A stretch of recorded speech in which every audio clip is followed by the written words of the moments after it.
Environment Fund. So the Environment Fund was established by a decree law, and it was from nothing. Oops, this is what's happening. The presentation's come, it's a pursuit. Okay, it's gonna come. So the Environment Fund didn't come from nothing. There was pre-existing funds in the Ministry for Environment, which were Permanent Forest Fund, the Portuguese Carbon Fund, the Environment International Fund, the Innovation Support Fund, Fund for the Protection of Water Resources, Conservation of Nature, and I think the last, Energy Efficiency Fund, and the first was Systemic Sustainability of the Energy. These all the funds were existing in the Ministry for Environment. They were all dispersed. And what we did in 2016 was to merge them all, and we created the Environment Fund. Next slide, please. Carmen, thank you. Areas of intervention: climate action, conservation of nature, water resources, waste and circular economy, remediation of environment damage, promotion of environmental awareness. So with this, we cover pretty much everything that is under our Ministry of Environment. So, what happened? From 2017, when we started operating in 2017, this has been our increase in expenditure. We started with, actually it doesn't show very well, but we started with around 100 million, and in 2021 we had 500 million, more or less. And these were where you can see water resources here, conservation of nature, climate action, of course, because climate action includes as well transports. This area includes transport, so supporting sustainable transport, includes energy, of course, energy efficiency and energy and renewable energies. So it's a big chunk. But then we have here, we're going to see later, the water resources. We can go on. Thank you, Carmen. So, from 2017 and 2021, you can see the evolution. How do we support projects? This is key as well. And I have to lose a little bit of time explaining this. The Environment Fund supports projects in 3 ways, basically. It's not really here, but I can tell you. So, we have, as you know, a national budget law. This national budget law is approved every year. Actually, it wasn't approved last year because we had a change of government, but it's approved.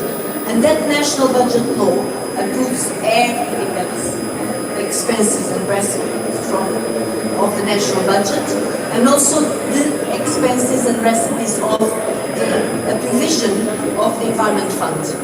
So, and the national budget law already has in its preamble or in its articles the supports that are given by the Environment Fund. Some of the supports, actually the main one is really. I'm thinking, for instance, we started in 2018 with a huge support to increase the use of public transportation. How did we do this? We are actually supporting the people in buying their passes to go on public transport. So we decreased in about 50% the prices that people every month pay for their tickets on public transportation. And then we have a little bit of stuff.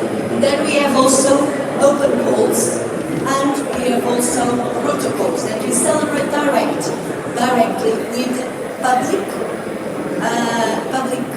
not only public. We have, for instance, I'm looking at God. We have several protocols with Águas de Portugal.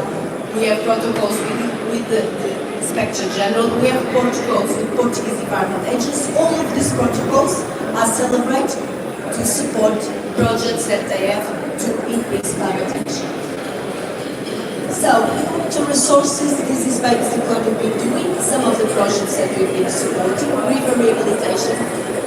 In 2017, as everybody knows in this room, in this pavilion, we had a horrible year of forest fires.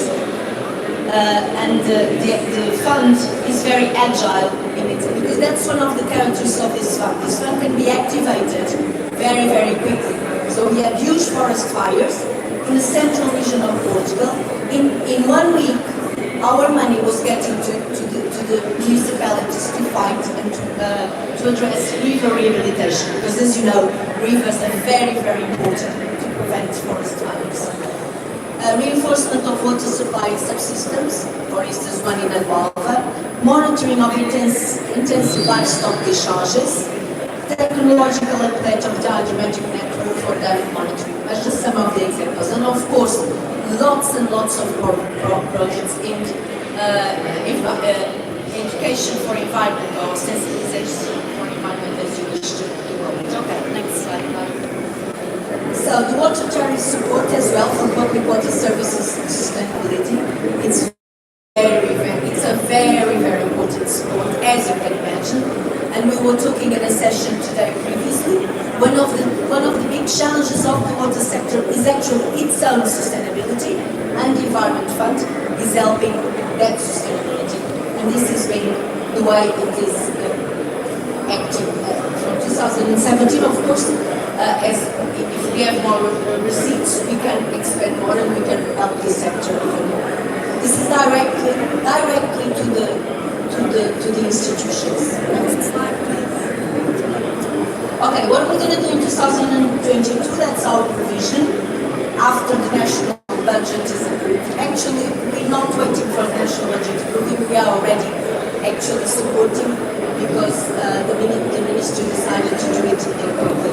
So this is what's going to happen. So open calls and protocols, and what tariff is resource. Total amount 37 million. Okay, and now cooperation. It's the key word here today. It's the key word of this forum, and it's a key word of this session.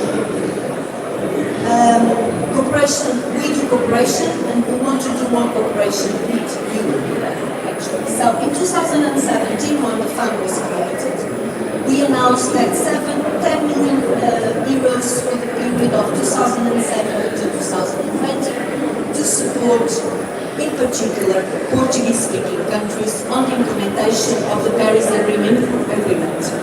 And since then, we've been funding cooperation projects in the areas of mitigation to climate change in all Portuguese-speaking countries, and also Tunisia, Colombia, Argentina, and Cote d'Ivoire. This is what's been happening. So we were a little bit under the 2 million per year that the ministry established. Above. 10 projects, 15 projects, 11 projects, 8 projects. This is the amount of money. And so, to give you a picture, the Environment Fund financed 13 projects in 2022 with a total of over 2 billion. In 2021, in the Glasgow COP, as you know, Portugal. So 10 million are actually one of the contributions from Portugal to the Green Climate Fund. As you know, countries are supposed to have this very big challenge of constituting a Green Climate Fund that is supposed to finance all the fight to climate change. So we pledged in 2021 the next to allocate a total of 35 million by 2030, which means more or less 4 million a year. So from these projects, more than half of the projects of the money invested were to projects with an impact on the water and sanitation sector. In Portugal, we have a long-standing cooperation with these countries. We've been actually learning probably a lot more than we've been investing. But anyway, we start from there. And in the water sector, particular, it was very easy and very easy and very decisive that we could have money allocated to those projects, because before we didn't have money. We had cooperation, but we didn't have money, or we had very little money. So it was really good that we could, in this sector, benefiting, and it was very easy. It happened just like that. I remember in Mozambique, the first year, 2017, there was a big drought, and we went there very quickly. The Minister of Mozambique wrote to our minister, and in about 15 days, Claudia could tell us about we were there in Maputo, helping the fight of climate change in there. Not waiting for this, that, and that to happen, but we were there. Oh, Águas de Portugal was there, sorry. So what did we all we've been doing? We've been improving the water supply, we've been improving the resilience of drinking water production systems, we've been improving risk prevention and water supply management, we've been helping fighting water scarcity and droughts, and we've been also investing in wastewater treatment plants. This thing here, we've been not only helping, learning as well, because as you know, Portugal is under, again, a very, very severe drought. Okay, these are some photographs. I think many of you know these places, you know this, so this is Cidade da Praia. We supported, this was one of the first projects we supported, the Palmarejo mini wastewater treatment plant. Actually, the minister was there drinking the water from this wastewater treatment plant. It was, of course, this was a Portuguese enterprise that wasn't there. Again, Moinhos Ambiente. Another one, please. Okay, mitigate the effects of drought in Maputo, that's what I was talking to you about. So, some pictures. Maputo metropolitan area. Specialized technical assistance for infrastructure management and maintenance in São Tomé and Príncipe. Okay, we can go on.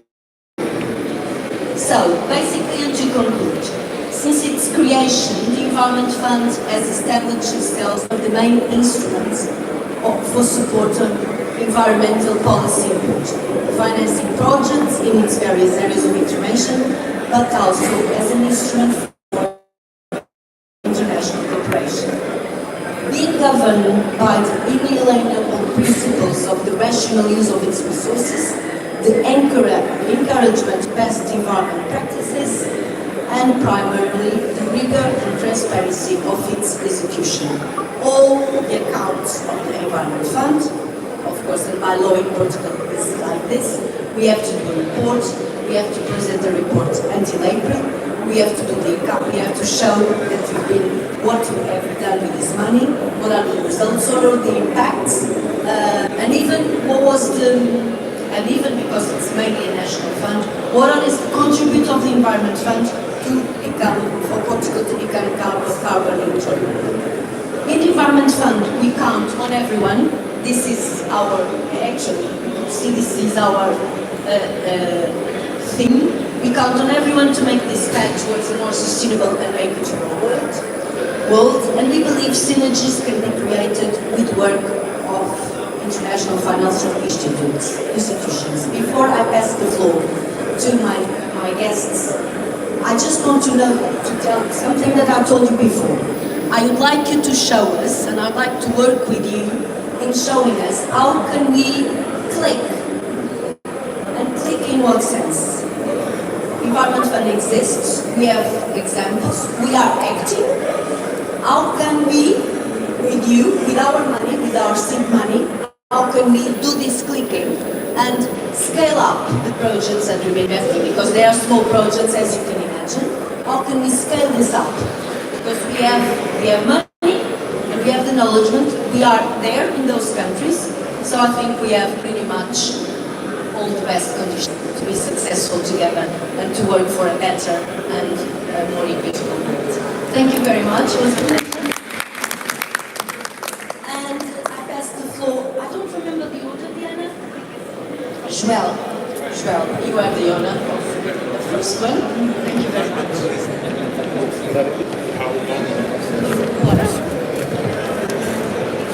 Okay, thank you. My name is Joel Kolker. I'm at the World Bank. I'm a manager in the Global Water Practice. And many of you know the bank, but I'm going to just take a minute and explain a little bit about where we sit and where I think you don't have to worry about the PowerPoint. I think I'm not going to use it at all. Now that I understand what you want, I think it's easier for me to just do this. Great. Okay. So we have a lending portfolio in which we lend resources to the government. The total portfolio in water It's $40 billion, and it's about 70 countries around the world. About 60% of that sits in the water practice, which means the other 40% sit in our agriculture units, our energy units, our urban units. We collaborate closely. But that's all about the lending operation. It tends to be around infrastructure investments. But I think one of the things we've learned over the last 60 years is you cannot just focus on the infrastructure. So in the practice, we've created a think tank called the Global Water Security and Sanitation Partnership, which is effectively the largest think tank working on the breadth of water issues in emerging markets. This think tank covers a breadth of issues, whether it's flagship knowledge products, whether it's technical assistance, capacity building training, policy dialogues, study tours, all of what's generally considered the soft stuff. Things that people don't want to pay money for, or borrow money for, I should say, but are critical to making sure you have very solid projects going forward. And the key to this is we make sure that this knowledge that's being generated is not just shared with the world, which is with our donor partners, academia, private sector, the NGO community, but as importantly, it's in our policy dialogues with our clients. And then it supports the projects. And I think what we found over the last 5 years when we started this approach is that using the knowledge continuously during the design of our projects and the implementation of our projects has been a very effective way to move the policy dialogue along. And on the climate change issue in general, it's a major part of our portfolio and a growing part of our portfolio. So the objective really is to take knowledge. We have 9 partners in this trust, in this think tank, in the partnership. And with those resources, we identify where the needs are for knowledge. And then depending on the demand from the various clients, we work with them to put that knowledge together. And more importantly, make sure that knowledge is used and implemented going forward. So that's our approach. We've only been at it for 5 years. We've just completed an independent evaluation. It looks pretty good. We've got a long way to go. And there's tremendous demand for this. And if there's interest, I can explain a little more. We have a catalog which lays out all the knowledge that we've done, and that's available online. So thanks very much. Thank you. Thank you very much, Joel. That's really important. So now I pass the floor to Emmanuel Chaponnier. He's a senior water sector engineer and is with us representing the European Investment Bank Group. Thank you very much, Emmanuel. Thank you very much. European Investment Bank is the European bank belonging to the 27th member state. It's very quickly, our investment in the water sector is driven by the EU directives, and outside Europe, we're also being driven by the SDGs and all the other policies. We lend 90% of our lending is based in Europe, and 10% will be outside Europe, and that's it's all sector. In the water sector, that's what we have more or less the last 5 years. We lend about 3 billion a year, with the same proportion being 10% inside Europe and 10% outside Europe. Well, I'm sure you know, at least in the European countries, that EIB is now calling itself the climate bank. So we have a climate bank roadmap, we have an adaptation plan, we work with a different set of strategies, policies and initiatives with the EU taxonomy as well as NTFOC that really lends orientates our lending activities. We're also our work lending orientation, we keep the major orientation, and we also try to work into the Clean Ocean Initiative, Blue Sustainable Ocean Strategy, and under Water Finance Coalition. So this is what is driving our investment. in our stages, we cannot finance more than 50% of our projects. So obviously, each time we go into a project, we look for partners, we look for co-investors.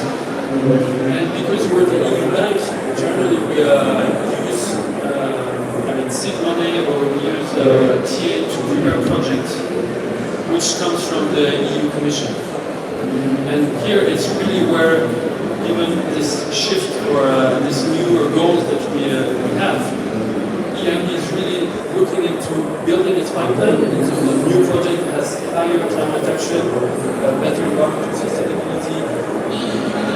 We're already doing it, but what we want is to be a bit more proactive and to come up, work more upstream, and that's where, answering straight to your question, that's where cooperation is interesting with some environmental funds in countries where I was showing the example we work in the same countries.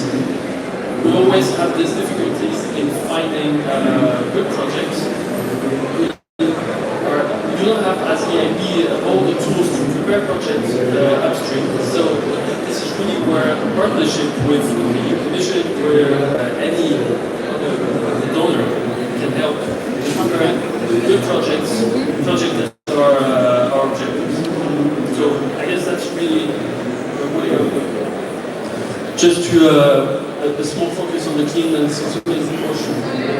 I mean, this initiative, I guess you're all aware of, which is KfW. And this is also, I mean, we launched this initiative and now we're really not struggling, but it takes time to prepare a project that fits all these criteria. Again, preparation is key to find the right project. So I'll just present briefly through 4 projects. This is our project outside the EU, but obviously we work also in Portugal. So in the water sector, not so much, but we've been working in, I think we did 1 or 2 operations. We work closely with Portugal, but we work also with other municipalities, and we're also very keen in developing our portfolio in Portugal in the water sector. Mind also again the climate adaptation. So this one is water investment in Angola. We've been co-financing the World Bank, IFD, and the World Finance. It's a usual project on water supply. We extend to Namib, Luena, and Dondo. Well, that project was prepared and developed a long time ago. So we're in the process of implementing it, and already looking for other opportunities or the prospect of investing, and obviously with a higher lens into resilience and adaptation. In Mozambique, after the Idai and Kenneth cyclones, we had a pledge from the European Union and EIB of investing 200 million, so we invested, and that was materialized through our framework loan to all the affected area. We built water infrastructure and sanitation infrastructure. This is ongoing. Again, this was easier to prepare, quicker, but then as well in terms of implementation, we need also TA to support the implementation, support, etc. That's where also partnership is important. Another one in Argentina. I mean, we have also other projects in Tunisia, Ivory Coast, but just took this one. So this is mostly an adaptation project in, targeting flood protection. So again, with the angle of climate adaptation and environmental sustainability. And last one, which is still under appraisal, so we don't have all the figures, and it's also continuity with what we have been doing through also Aguas Portugal, which is investing again in Sao Tome to, strengthen infrastructure, again with the angle of climate adaptation, resilience to the scarcity of water supply. I don't say Sao Tome has scarcity of water supply, but you have fluctuation like in any country, and you need to be able to pass through the moment of jobs. So that's a few examples of what we do, and again, in terms of business plan, we don't have much, we don't have a strategy of investment because we're always co-invest with others, so it's more in terms of opportunities and of quality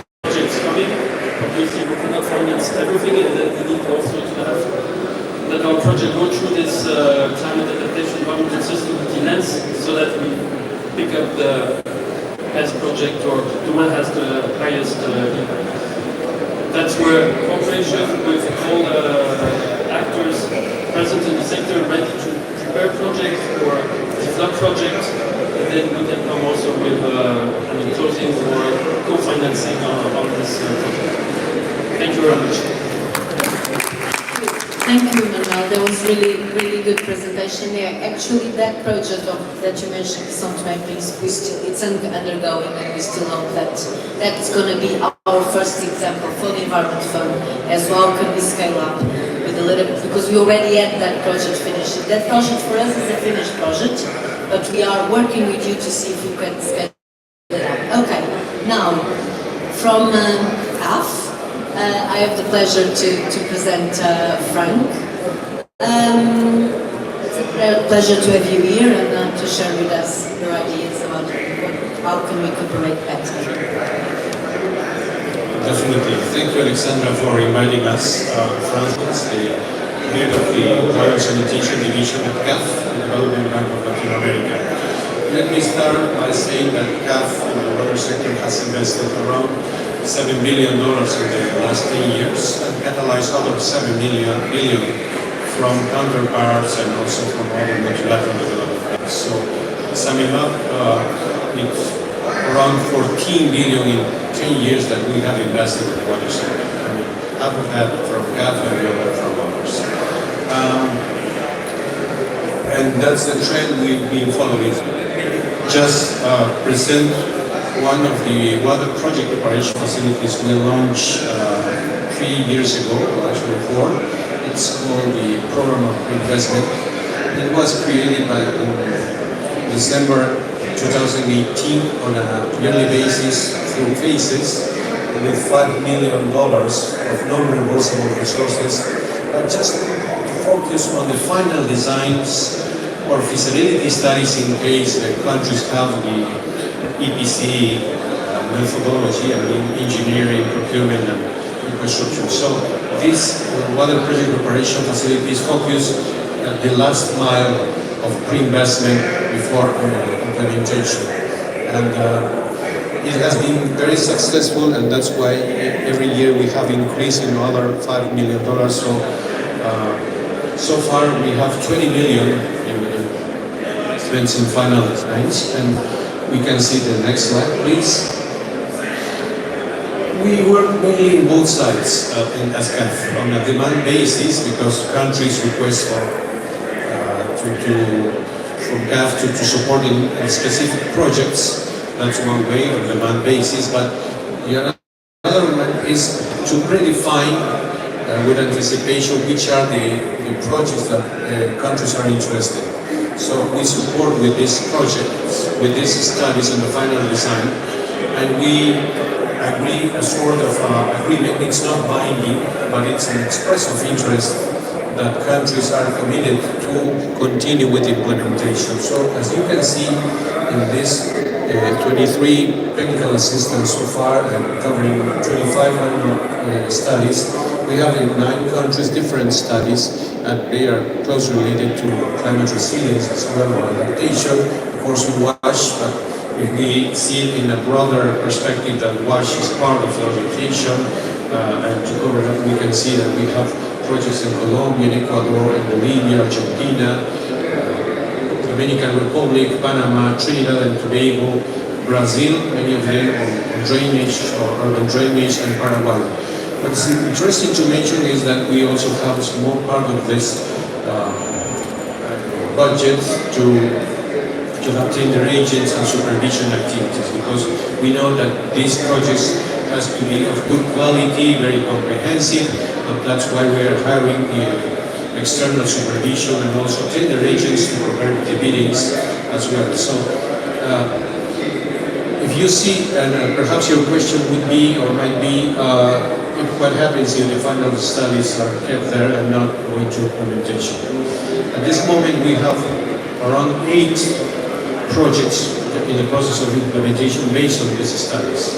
Actually, 2 weeks ago, the board of governors of CAF approved a loan of $160 million for Paraguay based on this study of Mariano Alonso, to increase sanitation and wastewater treatment plant in that city. And a year ago, it was approved another loan of $50 million for four more cities. Another example we have is that in Trinidad and Tobago, based on this final study that is starting and is finalizing this month, I guess, we have approved another loan of $40 million. So we can see that we have clear examples that this water treatment prevention facility is focused on implementation. So that's why we are not focusing on profiles or feasibility studies, because we have seen with our experience that starting since the beginning, many things might happen during the process, even with the change of government and perhaps change of priorities. That's why we focalize in the final designs prior to implementation in a 4-year basis, covering 2 years or 3.5 years of studies, and then starting implementation. And we believe that it's successful. So last but not least, let me just mention that, for instance, in one of the studies we have a co-finance of the French Development Agency, and we are coming together with the final design of the wastewater treatment plant in Puerto Viejo, and we are going to also co-finance the project implementation. And we are talking with IC, the Spanish corporation, and I think it would be also an opportunity to join forces with the Environmental Fund and try to see if we could co-finance some of these studies for a later implementation, perhaps joining as well financing from both sides. So thank you very much. Thank you. Thank you very much. This was really very good exchange. Thank you all of your presence here again. And I think we have a little bit of time to open the floor. So please feel free if you want to, benefiting from the presence of our 3 special guests here. If you want to ask something, I'm always more available to you, so I suppose you don't want to ask me any questions, you can ask it later. But benefiting from the presence of our special guests, I think I can open the floor.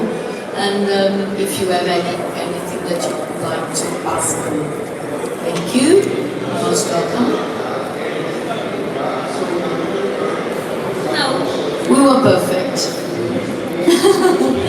Thank you very much again. It was a pleasure. And see if we can actually do something together that will be really, really important for everybody, especially for the world.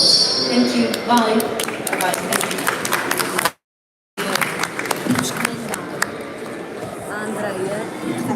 Thank you.